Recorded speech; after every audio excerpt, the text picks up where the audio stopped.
स्वागत है आप सभी का हमारे YouTube चैनल में। आज हम लोग बात करने वाले हैं आरआरबी एनटीपीसी का जो एग्ज़ाम होने वाला है, उसके विषय में और इसका ताज़ा जानकारी क्या चल रही है, उसके विषय में हम लोग बात करेंगे कि एग्ज़ाम का काफ़ी लोगों को इंतज़ार है, काफ़ी समय से, एक लंबा समय हो चुका है और यहाँ पे अभी तक कोई इसका जानकारी नहीं आया है। लेकिन अभी ताज़ी खबर आ रही है कि एग्ज़ाम कब होगा? आपके मन में भी ये सवाल चल रहा है काफ़ी दिनों से, सभी एस्पिरेंट्स परेशान है, तैयारी कम, लेकिन इस पे फोकस ज़्यादा है कि एग्ज़ाम कब होगा, सो दैट वो पढ़ाई को स्किप करके बाद में तैयारी कर सके। बहुत बड़ी मूर्खता है। नंबर 1 का अव्वल दर्जे का जो मूर्ख व्यक्ति होगा वही ये करेगा।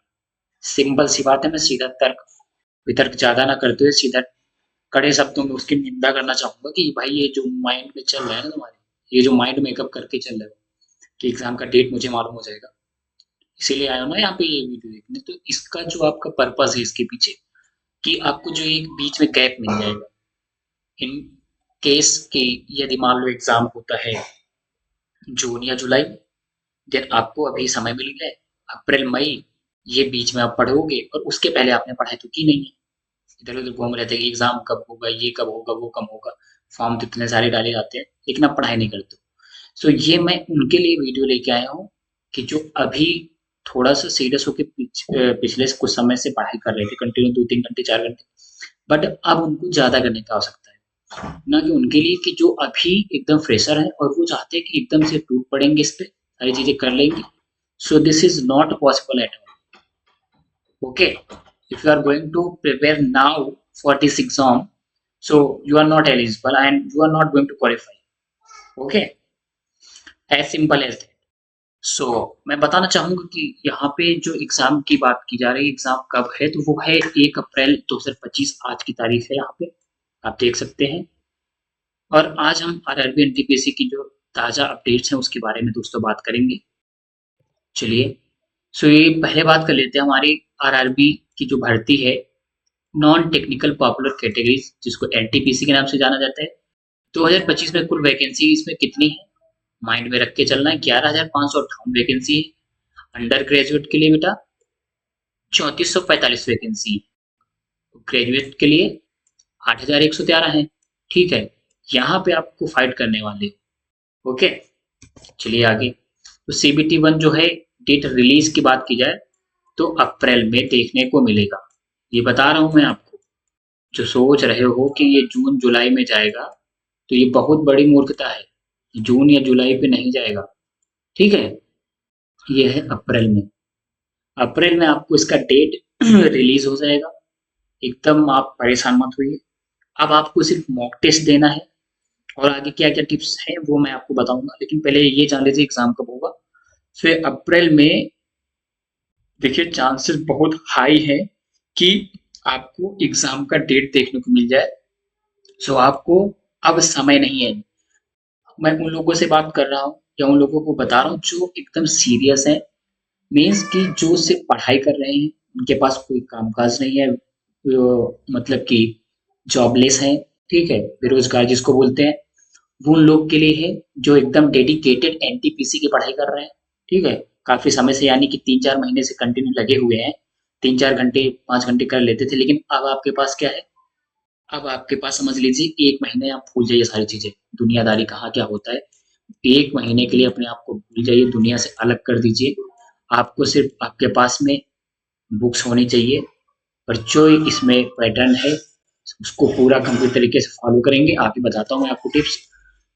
इसको देखिए आप पहले, सीबीटी 1, सीबीटी 2 होता है इसमें, स्किल और डीबीपीएसटी होता है जो अब एग्जाम से 10 दिन पहले आपको देखने को मिलेगा, यानी कि हाई चांस है कि वीक 1 या सेकेंड वीक में आपको एग्जाम का डेट मिल जाए देखने को, ठीक है।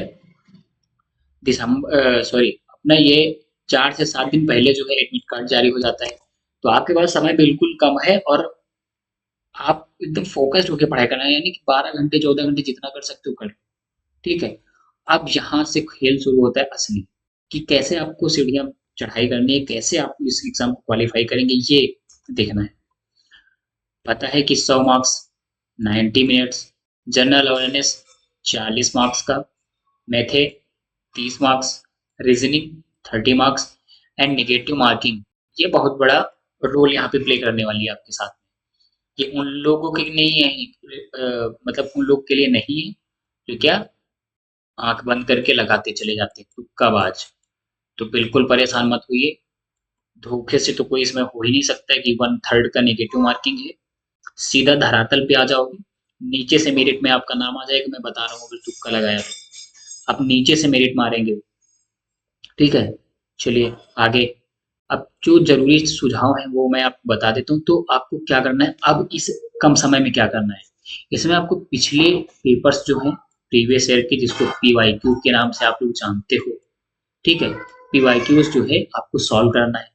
सिंपल सी बात है, पीवाईक्यू के बिना आप इस एग्जाम में बैठ रहे हो तो अपने पैर पे कुल्हाड़ी मार रहे हो। सिंपल। अगर आप ये नहीं देख रहे हो कि पिछले लास्ट ईयर का कैसा पैटर्न था, कैसे एग्जाम पूछे जाते हैं, हर जो एग्जाम कंडक्टिंग बॉडी होती है उनका एक ही तरीका होता है और वो उम्मीद पे घोल मेल करती रहती है। ओके, आप वीपीओ का एग्जाम देने जाओ, विलेज पोस्ट ऑफिसर या यूपी पीसीएस का देने जाओ, ठीक है, तो उनका पैटर्न देखो। फिर आप आरआरबी का एग्जाम का पैटर्न देखो, एसएससी का कंपेयर करो। आप पाएंगे there is a huge difference between these all exams. Okay, so आप सबको एक तरह कंपेयर नहीं कर सकते हो, तो आपको आरआरबी के अकॉर्डिंग ही चलना है। अब इसके लिए क्या करना है, 75 किताब पहली बात तो नहीं पढ़नी, आपको सिंपल सा क्या करना है कि वाईसीटी का जो आता है, यानी वाईसीटी आप जानते हो, यूथ कॉम्पिटिटिव का जो आता है ना एक बुक, उसमें रहते हैं पीवाईक्यू, उसमें हजारों पीवाईक्यू रहते हैं। अगर आपके पास मान लो पैसे नहीं है या कुछ भी दिक्कत है, ठीक है, आप अफोर्ड नहीं कर सकते हैं पीवाईक्यू, आपके पास मॉक टेस्ट देने के लिए पैसे नहीं है, बहुत गरीब हो, लेकिन मोबाइल में डाटा चला सकते हो। डाटा तो आपके पास में, मैं तो बोल ही सकता हूँ कि शायद ही कोई हो एक दो जिसके पास ना हो, लेकिन डाटा होगा। तो आप मेरे से बुक ले सकते हो फ्री में। मैं आपको इतना कर सकता हूँ, मैं आपको फ्री में एक नहीं, दो नहीं, तीन नहीं, 10 नहीं, 20 नहीं, मैं 50-100 किताब दे दूंगा आपको, जितना चाहिए उतना मेरे से लो, लेकिन आप लगाओ और तैयारी करो। मैं आपको बुक्स यहाँ पे पीवाईक्यू दे दूंगा, आपको चाहिए तो पीवाईक्यू आप कमेंट में बताइएगा, मैं आपको वहाँ पे अपना लिंक दे दूंगा टेलीग्राम का, वहाँ पे आप ज्वाइन करिए। और अलग से चाहिए तो ग्रुप बना दूंगा, उसमें आपको पीवाईक्यू मिलते रहेंगे। उस पर पीवाईक्यू वाईसीटी के इतने बेस्ट होते हैं कि आपको नए नए आइडियाज उससे मिलते हैं। देखिए, एक तो पहली बात तो उसमें 4 ऑप्शन दिया रहता है, ठीक है, 4 ऑप्शन रहता है, उसी में साथ में आपको जो एक्सप्लेनेशन देता है ना भाई, इतना गजब का एक्सप्लेनेशन रहता है कि आपको उसमें से 10 चीजें और आपको अदर सीखने को मिल जाती हैं। सो आपको वो चीज में बहुत बड़ा एडवांटेज होने वाला है, कब, जब आप एलिमिनेशन टेक्निक लगाते हैं कहीं पे। तो इतना बेहतरीन तरीके से मैं तो यही रिकमेंड करूंगा कि आप वाईसीटी का ही इस्तेमाल करें। जो आप पीवाईक्यू है या मॉक टेस्ट है, बहुत अच्छी चीज़ है वो, आप एक बार ज़रूर ट्राई करें। और ना मानो तो आप एक बार सिर्फ मेरे से मांग के देखिए, मैं आपको देता हूँ वो पीवाईक्यू एनटीपीसी के लिए, चाहे कोई सा भी एग्जाम का आप तैयारी कर रहे हो, मैं सबका दे दूंगा फ्री में, 1 रुपया नहीं लगने वाला है, आप उसको लो लेकिन पढ़ाई करो। ठीक है, तो आपको पिछले बार के पेपर्स और मॉक टेस्ट अब इस समय में, क्योंकि जितना आपको पढ़ना था आपने पढ़ लिया पहले, तो अब समय नहीं, तो अब क्या है, आपको एग्जाम वाला माहौल बनाना है। वो कैसे बनेगा, ये मॉक टेस्ट से बनेगा। इसमें क्या होगा, अच्छा मॉक टेस्ट में आपकी जो वीकनेस है, ठीक है, जो स्ट्रॉन्ग पॉइंट है वो आपको मालूम चलेगी, जो वीकनेस है उनको आपको सुधारने का भी मौका है। क्योंकि क्या होता है, एग्जाम में आप इतना अंडर कॉन्फिडेंट चले जाते हैं, जो चीजें आती हैं वही भूल जाते हैं, तो कॉन्फिडेंट वहां पे नहीं होना है। सो आप पहले पीवाईक्यू सॉल्व करो फटाफट से, आपको दिन रात पीवाईक्यू सॉल्व करना है, उससे नए नए आइडियाज मिलेंगे, नए नए क्वेश्चन जनरेट होंगे आपके माइंड में, जो एक्स्ट्रा रहते हैं 4 ऑप्शन।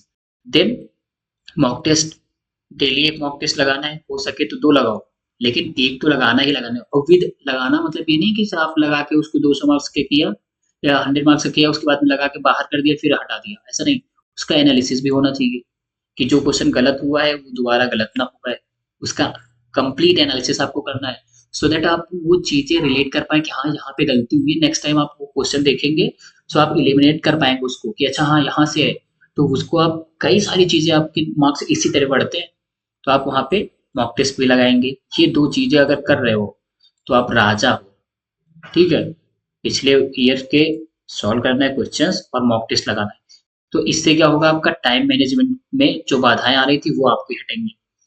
टाइम मैनेज करना सीखेंगे भाई, 100 मार्क्स का क्वेश्चन है, 100 मार्क्स का पेपर है, देन आपका 90 मिनट्स का टाइमिंग है। वहां पे क्या होगा, आप देखेंगे 90 मिनट्स में आप कर पा रहे हैं नहीं कर पा रहे हैं, उससे आपका टाइम मैनेजमेंट का टेक्निक, और 10 मिनट आपको फालतू लेके चलना है, यानी 10 मिनट आपको, जैसे 90 मिनट दे रहे हो तो उसमें आपको 80 मिनट ही देना है। 80 मिनट का टाइमर लगाइए, विद टाइमर के साथ बैठिए और देन आप स्टार्ट कीजिए। इससे क्या होगा, क्योंकि वहाँ पे 10-5 मिनट जो फ़ोटो वोटो लेने में बायोमेट्रिक करते हैं ना, वो अंदर आके नाटक, वो फालतू का टाइम आपका नहीं जाएगा। तो मैथ में क्योंकि वहाँ पे ज़्यादा समय लग जाता है, रीजनिंग में ज़्यादा कुछ ऐसे हार्ड सवाल आ जाते हैं कि आपका दिमाग काम करना बंद हो जाता है, पसीना-पसीना बच्चे हो जाते हैं, तो वैसा नहीं करना है। ठीक है? ये हो गया। तो पीवाईक्यू मेरे से लो, मॉक टेस्ट मुझसे लो, पढ़ाई करो, टाइम मैनेजमेंट करो। आगे ये तो सॉल्व ही करना है। ठीक है? ये तो समझ ही चुके हो। और इतना ही कहूँगा लास्ट में कि ये चीज़ें मेरे पास हैं, आपको चाहिए तो ले लो फ्री में, 1 रुपया नहीं लगने वाला इसका, लेकिन पढ़ाई करना है। और मेरे भाई एक बात बता देता हूँ, अगर आपने पीवाईक्यू लगाया है, पीवाईक्यू आपने अगर लगाया है और मॉक टेस्ट दिया है, ठीक है? मॉक टेस्ट दिया है, तो मैं बता सकता हूँ गारंटी के साथ आपके मार्क्स अगर मान लो 50 आ रहे हैं, तो मैं 100% बता सकता हूँ कि 20 मार्क्स और बढ़ जाएँगे।